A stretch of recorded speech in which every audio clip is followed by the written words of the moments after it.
I'm Gochenauer, the oncology practice lead at Psyma International.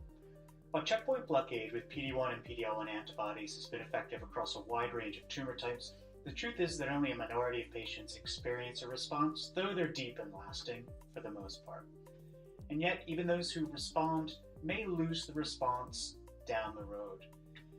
The industry is hard at work at combining checkpoint blockade with other immunotherapy targets in hopes of increasing the duration of response for PD-L1 sensitive patients, but also pushing those who might not be sensitive or only partially sensitive into a deeper response.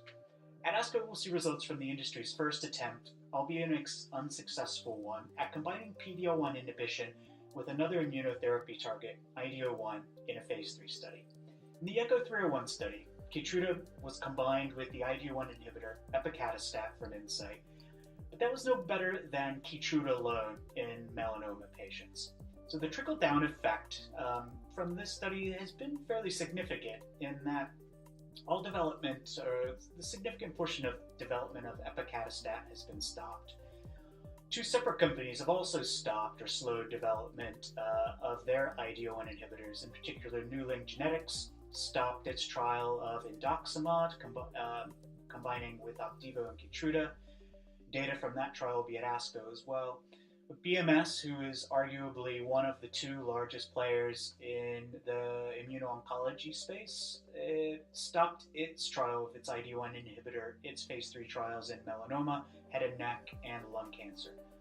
So several questions remain which we hope could be teased out from the ECHO 301 study.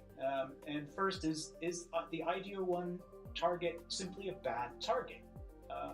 Or are the IDO1 inhibitors that were currently being studied, are they flawed in some ways? So like maybe they're not hitting the target in a significant way. Is there a better mechanistic way of targeting IDO1? These drugs are small molecules, so is there a better way, an upstream or downstream target of IDO1, maybe that could do the similar job?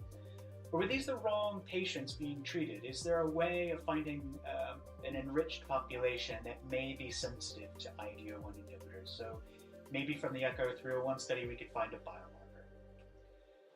That being said, there are many other immunotherapy targets that are being explored in phase 1 and 2 as single agents, but also in combination with PD-1 and PD-L1 antibodies. So some of those include,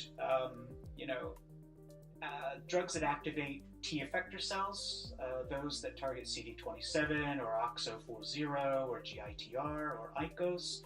There's also NK cell activation from KIR or IL-15. There's other checkpoint blockades that could be combined with PD-1 and PD-L1, specifically TIM3 or LAG3. There's also other immune activators like STING, or other immune regulators other than IDO like TGF-beta. But to say the immunotherapy space has ballooned in the last several years is kind of an understatement, because ASCO now has its own immunotherapy or immuno-oncology track, where there's an oral abstract session dedicated to immunotherapy, there's clinical science symposia, there's their own poster discussion sessions.